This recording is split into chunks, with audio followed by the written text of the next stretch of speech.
Cześć internecie, tutaj Patryk Mierzejewski i Kamil Powałowski, a to jest podcast Kod na biegunach, gdzie wspólnie rozmawiamy o IT z naszej programistycznej perspektywy.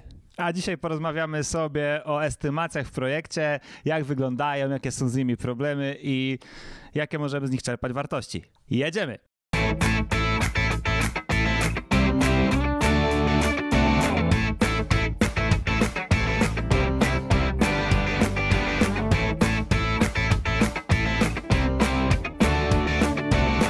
Cześć Kamil.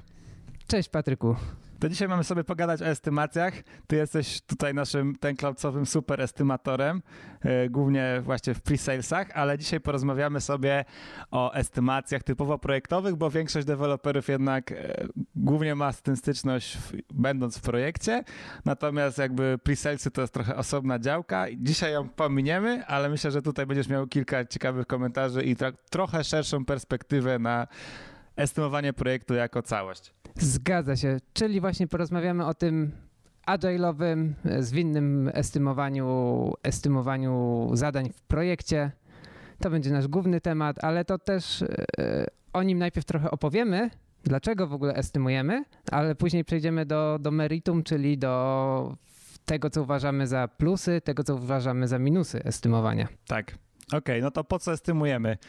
Estymujemy, tutaj pewnie jest kilka ciekawych rzeczy, które możemy poruszyć i z punktu widzenia takiego czysto deweloperskiego, ja myślę, że ja estymuję trochę po to, żeby lepiej poznać swoje umiejętności, wiedzieć co ja robię, jak ja wyceniam swój czas. Po prostu to jest trochę lepsze poznanie swoich możliwości jako deweloper. A jak ty do tego podchodzisz? No, ja nie jestem wielkim fanem estymowania, szczególnie w tych starych pointach. W sumie o tym powiem jeszcze może później, ale bo dla mnie to jest dość trudne i rzeczywiście to tak jak mówisz, to jest uczenie siebie, bo to jest próba dojścia, jak ja rozumuję, jak te zadanie jest dla mnie trudne, ile ono mi zajmie, ile powinno mi zająć. Jeszcze jest ta dyskusja z innymi, więc dla mnie to jest dość trudne tak naprawdę. Tu jest dużo takich problemów, że właśnie nie dość, że ty masz problem jako ty z wyceną tego, to jeszcze może być właśnie taka presja społeczna, że ty powiesz, o to kurde, tyle zajmie, a tu jakiś super programista, ten jednorożec, 10 000 X deweloper i będzie on tu w 5 minut to zrobi. To jest 15K nawet, 15, nie 10, gdzie? No właśnie, nie? I to jest taka presja, która też gdzieś wisi, przynajmniej mi z tyłu głowy zawsze, że to jest takie, hej, a czy jesteśmy wystarczająco dobrzy i czy my tu mówiąc jakieś duże liczby, to jest w ogóle fair i to jest dobre z profesjonalnego punktu widzenia, ale wydaje mi się, że to jest właśnie bardzo dobre i wręcz konieczne, żeby to robić. Ale to też jest jedna strona medalu, bo to jest poznawanie jakby siebie, no ale nie estymujemy tych zadań, żeby poznać siebie. No tutaj celem estymacji jest podanie szerszego obrazu na cały projekt. Dzięki takim estymacjom jesteśmy w stanie, klient jest w stanie, Scrum Master jest w stanie wyestymować, może nie, bo tutaj my estymujemy, pokazać, jak projekt będzie przebiegał w czasie i im dalej jesteśmy w tym projekcie, tym lepiej możemy planować zadania, które będą wykonywane, a dzięki temu klient na przykład może pewne priorytety nadać pewnym zadaniom. Czyli oferujemy zespołowi, klientowi jakiś stopień pewności w realizowaniu jego projektu, jego celów, nie? Wyestymujemy nasze zadania i możemy powiedzieć, że z pewną pewnością to zajmie tyle czasu, będzie takie trudne, takie skomplikowane i dzięki temu możemy ułożyć pracę, zarówno jakby pod kątem developmentu samego produktu, ale też klient może wziąć to pod uwagę, nie wiem, planując jakieś kampanie marketingowe i no cały swój biznes, nie? Bo to jest, na tym może oprzeć jakby to planowanie swojego biznesu. Tak, dokładnie. To co, myślę, że teraz dla tych, którzy nie mają aż takiej świadomości, opowiemy, jak wygląda ten proces estymowania. jak wyglądają te wszystkie kroki, czym są te magiczne story pointy, o których wspomniałem. I tutaj ciebie poproszę trochę o pomoc, jak przejdziemy do tego punktu. No dobra, to w sumie zacznijmy od początku.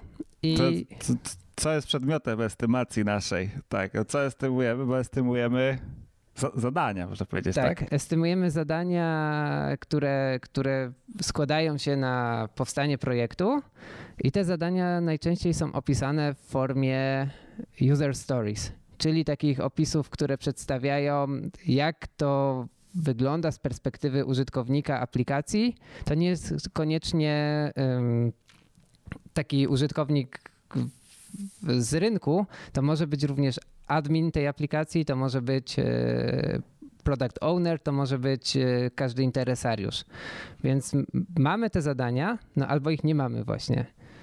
I spotykamy się na backlog refinemencie. Tak.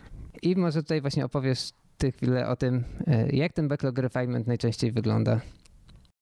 Tak, no tutaj przede wszystkim chodzi o jakby może oszczędzanie czasu, ale zrobienie tego w jak najefektywniejszy sposób, bo taka dobra estymacja zajmuje dużo czasu, nie? I to musimy sobie jakoś wydzielić i przede wszystkim musimy wiedzieć, co my chcemy wyestymować, jeżeli już mamy to zadanie właśnie, czy to już jako user story, czy jako jakiś tam task poboczny, nie wiem, no postawienie serwera to też może być jakieś tam zadanie, które niekoniecznie jest user story, chociaż pewnie idzie je opisać jako user story z jakiejś tam perspektywy.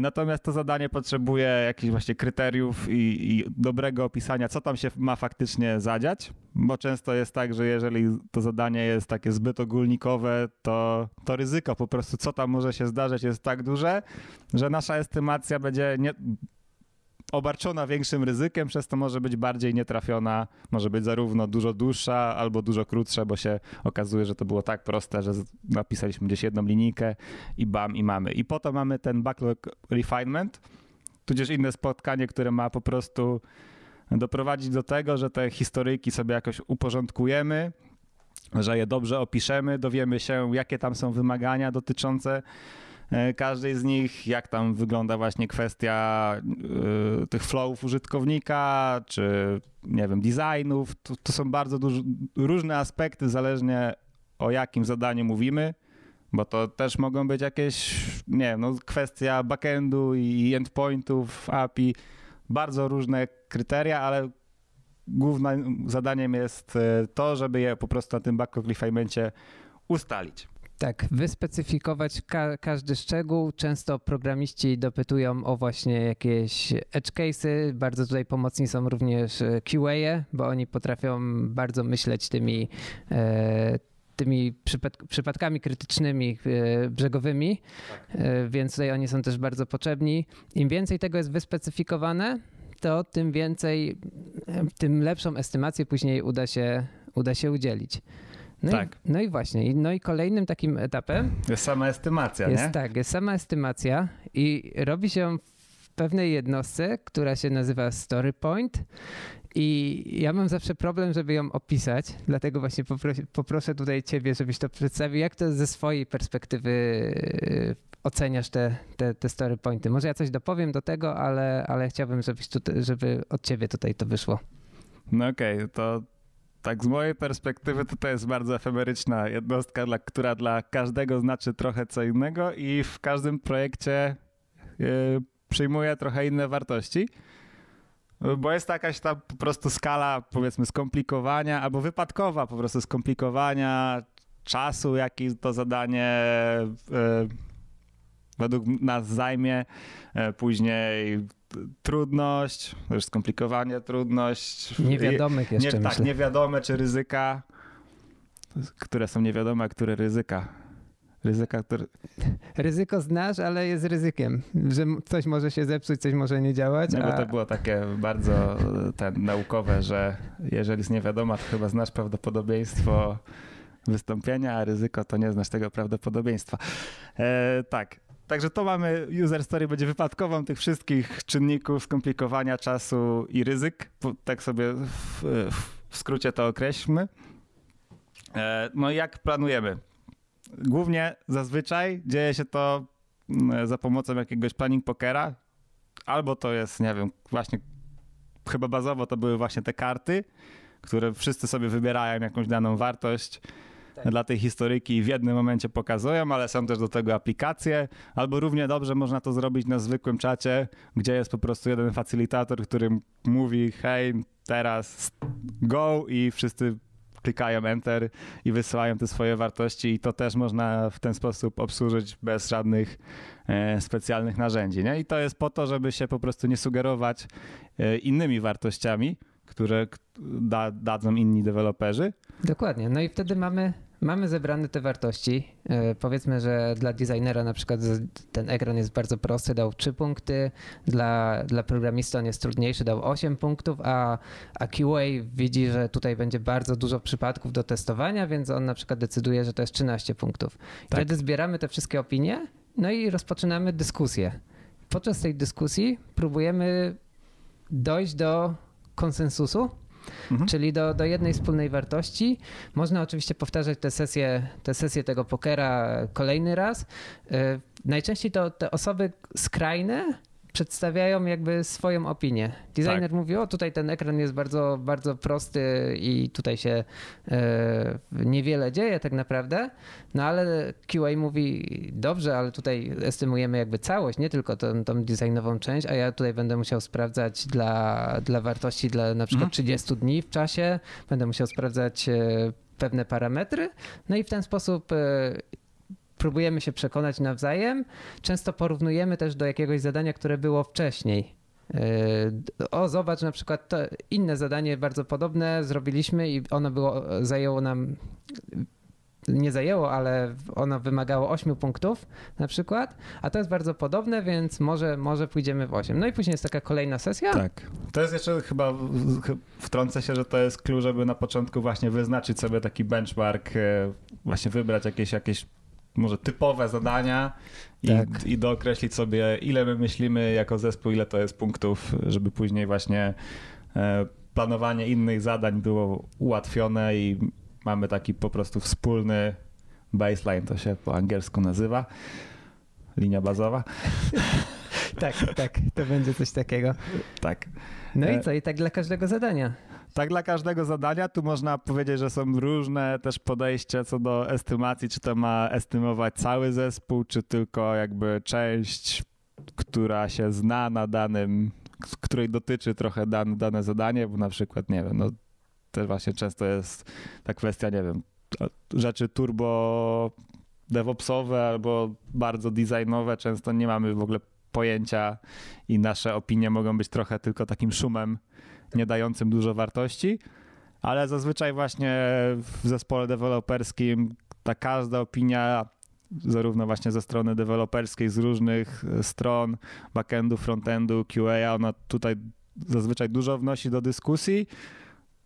Mamy kilka różnych perspektyw i to pozwala nam na właśnie poznanie dużej ilości ryzyk i lepszą wycenę w story pointach, ile to zadanie, jakie jest trudne, ile ma z tych story pointów właśnie.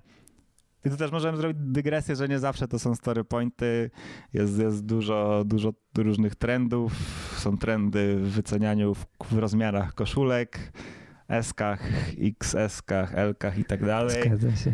Podobno jest trend w wycenianiu w rozmiarach psów, ale ja nie wiem, ja się nie spotkałem z tym, więc... Tak, to może być stary trend. Z lat 90. myślę.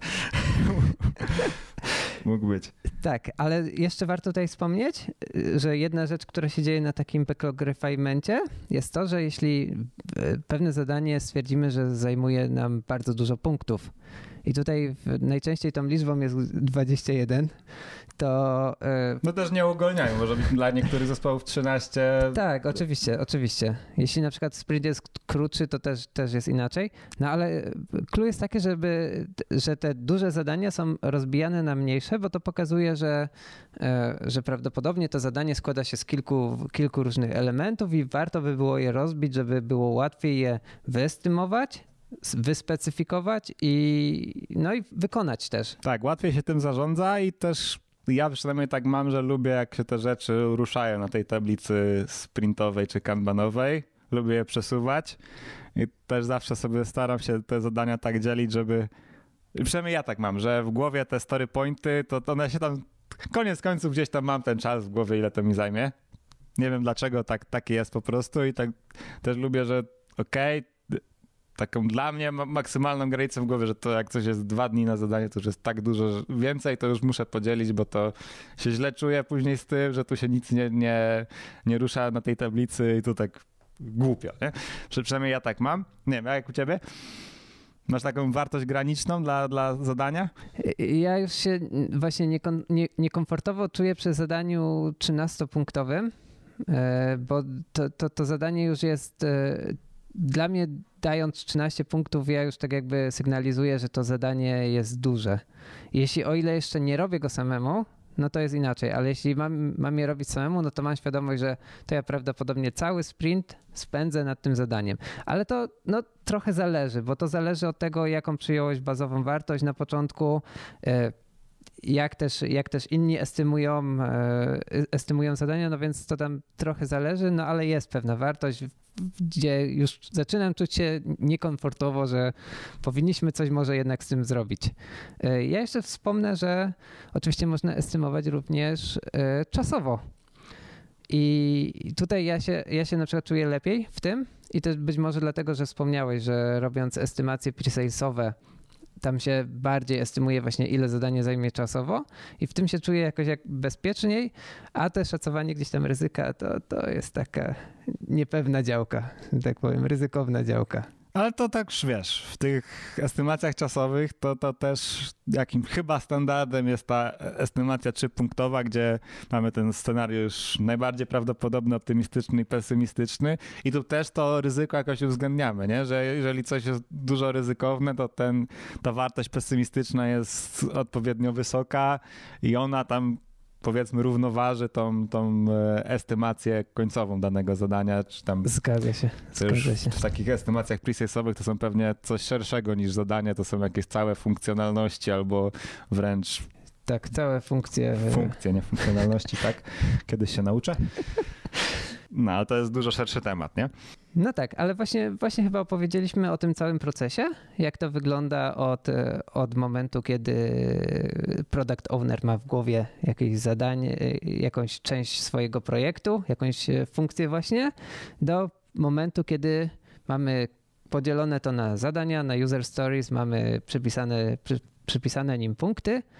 No i teraz w ogóle porozmawiajmy o tym, jakie są wady, jakie są zalety tego estymowania. Co to nam daje w ogóle? Mamy te punkty, no i co? No wiesz, no to możemy przejść dalej, że mając te punkty, możemy właśnie sobie je odpowiednio, te zadania dobierać do jakiejś jednostki pracy, w której pracujemy, czy to będzie ten sprint, czy to będzie jakiś inny agile'owy wymysł, czy w ogóle powiedzmy pracujemy, mamy release za miesiąc i co jesteśmy w stanie dowieść, to zależy od podejścia w projekcie, jaki akurat mamy. No ale dzięki temu, że już mamy to wycenione, możemy właśnie wykorzystać wszystko to, co mówiliśmy na samym początku, nie? Czyli że możemy zapewnić w jakimś zakresie tą stałość i powiedzieć, że hej, do tego dnia to prawdopodobnie będziemy mieli to i to. Tak. Także to jest chyba największy plus.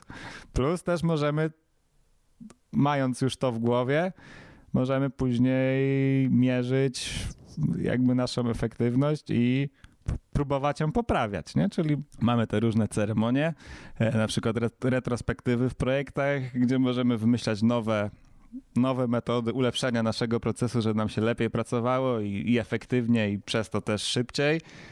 I za pomocą też estymacji możemy później zobaczyć, hej, zmieniliśmy to i to nam dało wynik, nie wiem, że dowieźliśmy jedno zadanie więcej, czy tam x story pointów więcej w tym przypadku, nie? I to jest bardzo duży plus i bez estymacji zamyka nam się cały szereg działań, które możemy robić w projekcie, głównie ze strony tej zarządzającej, no bo tracimy dużo, a estymować bez deweloperów się niestety tutaj nie da. No nie da się, nie da się. No rzeczywiście, to co powiedziałeś, czyli jesteśmy w stanie tutaj śledzić naszą produktywność, jesteśmy w stanie śledzić tempo prac. To też pozwala z drugiej strony klientowi, pozwala jakby zarządzać tym backlogiem, żeby ustawiać, priorytetyzować pewne zadania, żeby były wykonane w odpowiednim czasie, wiedząc jakie jest nasze velocity, czyli ile zadań wykonujemy w ciągu jednego sprintu, jest w stanie mniej więcej sobie rozplanować pracę i może często, tak jak wspominaliśmy w odcinku o MVP, może często powinien jedno zadanie gdzieś tam zaznaczyć jako bardziej ważne, a część przenieść do wykonania później. Tak, tutaj dajemy wybór, co trzeba wykonać w pierwszej kolejności. Tak, i dajemy dane, które są potrzebne tak, właśnie. Które mogą po prostu pomóc w dokonaniu tego wyboru. I też jeżeli na przykład na czymś nam zależy bardzo, żeby to wykonać, to możemy właśnie jakąś zadanie, jakąś historyjkę uprościć, tak żeby tą wartość dostarczyć jednak w tej określonej jednostce czasu. No ale to wszystko się właśnie opiera na estymacjach i tych danych, które dostarczamy, które pozwalają tego wyboru biznesowego w sumie dokonać, nie? Tak, dokładnie. Rzeczywiście, jeśli nie byłoby tych punktów, no to też by nie było tego początku dyskusji o tym, jak coś uprościć. No ale są też wady. No tak, wad jest bardzo dużo, ale one znikają. Tak mam wrażenie, że one są wady, przynajmniej jak na nie patrzę, z początku to one są i one tak blakną w czasie, że znikają. Pierwsze to, co bym rzucił, to na pewno, że to jest czasochłonne na początku i zaraz druga za nim wada, że to jest też na początku wynikająca z braku doświadczenia, że są obarczone dużym ryzykiem i na początku naszych estymacji często popełniamy w nich błędy i one są takie rozstrzelone. Rozstrzał jest bardzo duży względem tego, co faktycznie tak, dowozimy. Ale to właśnie szczególnie na początku, bo nie mamy jakby tego porównania, mamy na przykład tylko to jedno zadanie, według którego porównujemy, no ale gdy ten backlog zacznie nam rosnąć, to będziemy widzieli po prostu więcej tych rzeczy, no a jeszcze lepiej jak już zaczniemy pracować nad tym, bo wtedy będziemy mogli porównywać rzeczywisty czas. Hej, to powinniście to wykonać w jednym sprincie, to zajęło wam 2, więc prawdopodobnie jeśli macie coś, co jest oceniane na 13 punktów, to jest bardzo duże zadanie i powinniśmy je gdzieś tam rozbić, ale tutaj też jest inna kwestia, że jeśli na przykład team jest większy, to często ten doświadczony programista może jakby trochę przejąć pałeczkę i on może wymusić na przykład, znaczy wiem, że to jest dyskusja, ale on nadal jakby wszyscy słuchają jego zdania i on może wymusić pewną ilość punktów, ale później się okaże, że ktoś inny będzie nad tym pracował, ktoś mniej doświadczony. No albo w drugą stronę też. Często młode osoby... Ja to się trochę mogę wtrącić, że jest trochę bardziej doświadczony, ale później im jest to doświadczenie większe, to zna już tą pułapkę i przynajmniej powinien mieć w głowie, że jest taki bias, uprzedzenie, czy jakkolwiek to po polsku nazwać ładnie i powinien brać to pod uwagę w tych swoich estymacjach, że estymujemy dla zespołu, a nie dla siebie personalnie i musimy to brać pod uwagę, tak. Że nie wszystko my zrobimy i... Ale właśnie chciałem powiedzieć, że może być też w drugą stronę, że na przykład nowa osoba może bardzo optymistycznie pewne rzeczy estymować, no bo jeszcze nie miała z tym doświadczenia, wydaje się, że to jest proste, a taki doświadczony deweloper wtedy mówi, że no niestety tutaj będzie jeszcze to tak. I to. Ale tutaj mamy tą dużą wartość tej dyskusji, która to sam proces estymowania wprowadza, nie? Że możemy o tym porozmawiać i jeżeli ktoś czegoś nie brał pod uwagę, to może mieć takie, no to nie wiedziałem faktycznie, to tak. Zgadza się. Nie zauważyłem tego aspektu. Zgadza i to się. Wszyscy się uczymy. Tak. Dla mnie wadą jest, i to jest chyba taka największa, że te estymacje nie przenoszą się między projektami, więc w każdym projekcie musimy na nowo wybrać te zadanie bazowe, które estymujemy na tam ileś punktów i na nowo musimy zacząć zbierać te dane. Bo to, że mieliśmy w innym projekcie Velocity na poziomie 20-30 punktów na team, to nie znaczy, że w kolejnym projekcie będzie. I to jest chyba właśnie taki największy problem, bo gdyby to było jakby takie wspólne, to dużo łatwiej by było zaczynać, że już od pierwszego sprintu byśmy mogli zbierać ilość punktów, jakby było wiadomo, że każdy team wykonuje 30 na przykład tak, punktów. ale tu mamy różne wielkości tych teamów, różne rotacje, też różne typy zadań. Czasami też jest tyle zmiennych właśnie między teamami i między projektami, że to trudno jednak przenosić, nie? No tak, ale zgadza się. Możemy jedynie optymalizować proces zbierania tego i przygotowywania się do tych estymacji, jak to sprawnie rozpocząć i jak najszybciej zacząć odnosić korzyści z tego estymowania jako zespół. No, jest to niewątpliwa wada, że trzeba to za każdym razem powtarzać i za każdym razem jest ten taki, że trzeba się dotrzeć, nie? Tak, tak. I to... to jest bardzo dobre określenie na to. Tak, trzeba się dotrzeć i te przez, pierwsze, miesiąc, czy tam 3 sprinty, czy cokolwiek, to jest wszystko takie jeszcze niepewne. Tu jest też dużo ryzyko właśnie w takich krótkich projektach. Co masz wtedy zrobić z tą estymacją, kiedy ona jest dość właśnie rozlazła, niedotarta, taka niepewna, a masz ten projekt krótki i faktycznie potrzebujesz jak najdokładniejszych wtedy danych, bo jak jest krótki, to pewnie też budżet jest ograniczony, gdzie właśnie dowożenie danych rzeczy i wybory, które chcemy podejmować od strony biznesowej są tym bardziej ważne i to jest taka pułapka, której to estymowanie w ten sposób przynajmniej nie rozwiązuje, nie? No tak. Masz jeszcze coś do tego? Ja bym miał jeszcze jeden punkt, ale może ty chcesz o nim też opowiedzieć. No to daj. To ja zacznę. I to w sumie gdzieś też wspomniałem, że dużym problemem jest to, gdy członek teamu patrzy tylko ze swojej własnej perspektywy na zadanie. I tak jak wspomniałem, że na przykład ktoś, kto robił design, a na przykład miał już gotowe komponenty, dla niego to będzie bardzo proste. Deweloper ma tutaj więcej pracy, bo musi to zaimplementować, a QA ma jeszcze dużo więcej, bo milion różnych przypadków jest do sprawdzenia.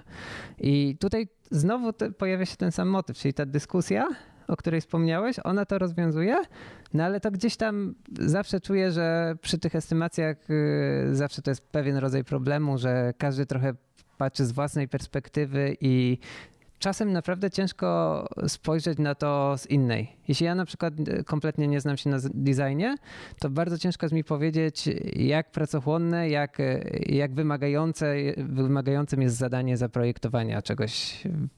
To jest gdzieś jakiś punkt, dyskusje go rozwiązują, ale chyba rozumiesz o co mi chodzi. Ja też może to odniósł, że to niekoniecznie jest duży problem w estymacjach, ale bardziej kwestia przygotowania odpowiedniego zadań, że możemy też założyć po prostu, że zadania na przykład frontendowe już mają ten design, nie? Że estymujesz już zadesignowane rzeczy, bo to jest w kryteriach akceptacji i wtedy nie mamy tego problemu. I no mogę się tylko z tobą zgodzić, że dyskusja tutaj bardzo dużo otwiera drzwi i otwiera oczu. Ale też myślę właśnie, że te różne takie problemy jeżeli zespół nie jest interdyscyplinarny, żeby mieć totalną wiedzę, jak rozwiązywać dany problem, no to faktycznie pojawiają się te takie nieścisłości międzydziałowe, powiedzmy. O, dokładnie. Między na przykład frontendem a backendem często też. Tak. No to jest jeszcze taki przypadek, gdzie możemy to jakoś, myślę, połączyć, ale właśnie jeszcze są dalej te właśnie kwestie, dla mnie przynajmniej DevOpsowe, na przykład, gdzie nie mam, no powiedzmy, zielonego pojęcia, jak tam zestawić daną architekturę. No rozumiem, ja też. Mam kilka buzzwordów w głowie, nie, ale ile to ma zająć? No nie mam pojęcia, nie? Albo tam właśnie design. Tak, dokładnie. Też można... Nie znam tych procesów designowych i nie mam pojęcia, jak je w ogóle estymować, więc myślę, że tutaj jakimś lekarstwem jest jednak oddzielenie tych rzeczy i estymowanie ich w takich zespołach, które są w stanie je wyestymować, nie? Tak, często w tym planning pokerze jest jeszcze karta kawy. I to mniej więcej znaczy, że ty sobie robisz przerwę, ale ja sobie lubię o tym myśleć, że wy będziecie nad tym pracować, ja w tym czasie będę pił kawę. No to jest sensowne, nie? Okej. To co? Mamy wady, mamy zalety. To może jakieś puenta, Kamil? Puenta? Ja myślę, że tutaj z tej naszej dyskusji przebija taka myśl, że jakakolwiek estymacja będzie lepsza od żadnej.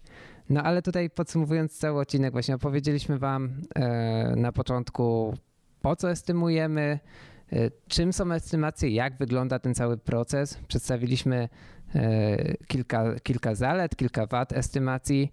Podaliśmy też przy okazji rozwiązania na większość naszych wad, które gdzieś tam mieliśmy. I zachęcamy was do tego, żebyście estymowali, żebyście próbowali. Jeśli Scrum Master pyta, czy chcemy estymować, czy nie chcemy, to jednak powiedzcie, że chcecie estymować. I myślę, że to jest to.